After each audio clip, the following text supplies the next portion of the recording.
નમસ્કાર દર્શક મિત્રો, @ગુજરાતમાં આપનું સ્વાગત છે। બંગાળની ખાડીમાં સર્જાયેલા લો પ્રેશરના કારણે રાજ્યમાં ચોમાસું ફરી સક્રિય થયું છે અને ગુજરાતમાં ધોધમાર વરસાદ પડી રહ્યો છે।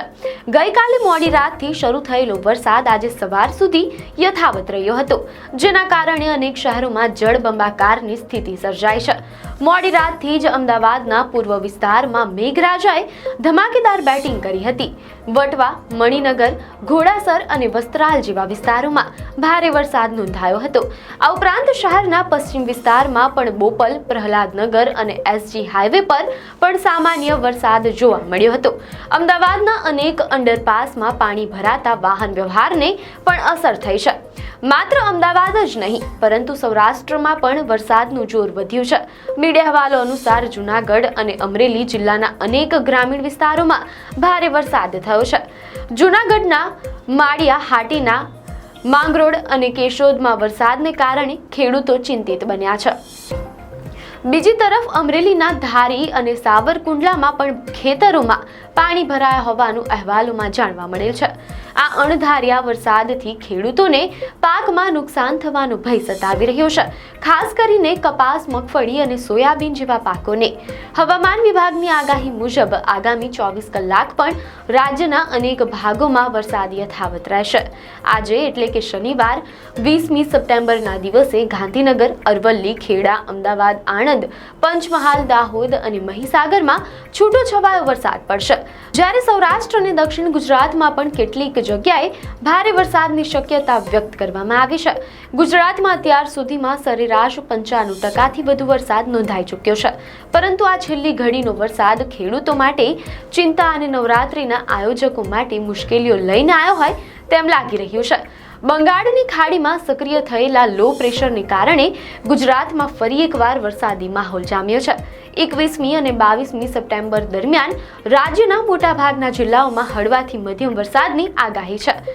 આગાહી મુજબ 21મી થી 22મી સપ્ટેમ્બર દરમિયાન મોરબી, સુરેન્દ્રનગર, અમદાવાદ, જામનગર, રાજકોટ, જૂનાગઢ, પોરબંદર, દેવભૂમિ, દ્વારકા, અમરેલી, ગીર સોમનાથ, ભાવનગર, બોટાદ, ગાંધીનગર, ખેડા, સાબરકાંઠા, અરવલ્લી, મહીસાગર, દાહોદ, પંચમહાલ, આણંદ, વડોદરા, છોટાઉદેપુર, ભરૂચ, નર્મદા, સુરત, તાપી, ડાંગ, નવસારી અને વલસાડ જિલ્લાના છૂટાછવાયા સ્થળોએ ગાજવીજ સાથે વરસાદ પડી શકે છે।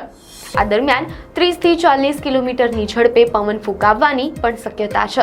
માત્ર 2 જ દિવસ પછી નવરાત્રિનો પ્રારંભ થઈ રહ્યો છે, ત્યારે આ અણધાર્યા વરસાદે ગરબા આયોજકો અને ખેલૈયાઓની ચિંતા વધારી છે।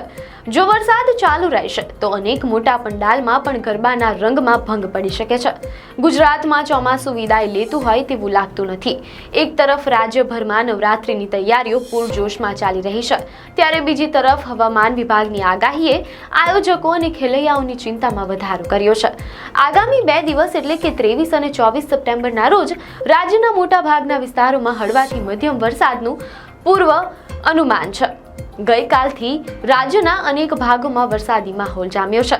હવે હવામાન વિભાગે 23મી અને 24મી સપ્ટેમ્બર માટે જે આગાહી કરી છે તે નવરાત્રિના પ્રારંભ પર સીધી અસર કરી શકે છે। આ 2 દિવસ દરમિયાન રાજ્યના લગભગ દરેક જિલ્લામાં છૂટાછવાયા સ્થળોએ મેઘગર્જના સાથે ધીમી ધારે વરસાદ વરસી શકે છે। હવામાન વિભાગના જણાવ્યા અનુસાર દક્ષિણ ગુજરાત અને મધ્ય ગુજરાતના વડોદરા, છોટાઉદેપુર, ભરૂચ, નર્મદા, સુરત, તાપી, ડાંગ, નવસારી, વલસાડ, અમદાવાદ, ખેડા, ગાંધીનગર, આણંદ, અરવલ્લી, મહીસાગર, પંચમહાલ અને દાહોદ જેવા જિલ્લાઓમાં વરસાદની સંભાવના છે। આ ઉપરાંત સૌરાષ્ટ્ર અને કચ્છના દેવભૂમિ, દ્વારકા, જામનગર, રાજકોટ, જૂનાગઢ, પોરબંદર, ગીર સોમનાથ, ભાવનગર, અમરેલી, બોટાદ અને સુરેન્દ્રનગર જેવા જિલ્લાઓમાં પણ ધીમી ધારે વરસાદ પડી શકે છે। આ વરસાદ ભલે ધોધમાર ન હોય, પરંતુ નવરાત્રિના આયોજકો માટે તે મોટી મુશ્કેલી ઊભી કરી શકે છે। મોટા ગરબા ગ્રાઉન્ડમાં તો પૂરતા કવરની વ્યવસ્થા હોય છે, પરંતુ સોસાયટીઓ અને નાના પ્લોટમાં યોજાતા ગરબાના આયોજન પર સીધી અસર થઈ શકે છે। નવરાત્રિ ઉપરાંત આ વરસાદ ખેડૂતોની ચિંતા પણ વધારી રહ્યો છે। ખેતીવાડીના નિષ્ણાંતોના જણાવ્યા અનુસાર હવે જ્યારે ખેતરોમાં કપાસ, મગફળી અને ડાંગર જેવા ખરીફ પાક તૈયાર થઈ રહ્યા છે, ત્યારે વધારાનો વરસાદ પાકને નુકસાન પહોંચાડી શકે છે. છેલ્લા કેટલાક દિવસોથી પડી રહેલા વરસાદથી પાક સુકાવવાનો સમય મળ્યો નથી અને હવે ફરી વરસાદ આવશે તો ખેડૂતોને મોટું નુકસાન થવાનો ભય સતાવી રહ્યો છે. જો કે state emergency operation centre SEOC દ્વારા જાહેર કરવામાં આવેલા આંકડા અનુસાર રાજ્યમાં ચાલુ ચોમાસુ સિઝનમાં સરેરાશ 108% વધુ વરસાદ નોંધાયો છે. આ વરસાદની પ્રાદેશિક વહેંચણી જોઈએ તો કેટલાક પ્રદેશોમાં સરેરાશ કરતાં ઘણો વધુ વરસાદ પડ્યો છે, જ્યારે કેટલાક વિસ્તારોમાં હજુ પણ જરૂરિયાત મુજબનો વરસાદ બાકી છે.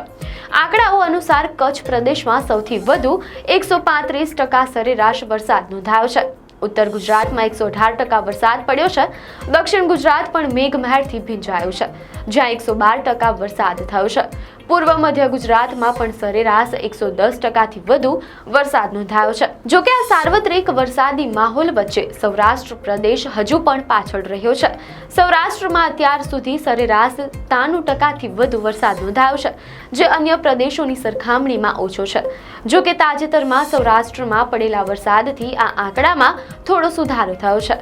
સમગ્ર રાજ્યમાં 108%થી વધુ વરસાદ નોંધાતા જળ સંગ્રહ માટે સારા સંકેત મળ્યા છે. આ આંકડા દર્શાવે છે કે આ વર્ષે પીવાના પાણી અને ખેતી માટે પાણીની સમસ્યા ઓછી રહેશે, જે ગુજરાતના અર્થતંત્ર અને જનજીવન માટે એક સકારાત્મક સમાચાર છે. આપને માહિતી સારી લાગી હોય તો વિડીયોને લાઇક અને શેર કરજો, ચેનલને સબસ્ક્રાઇબ કરજો.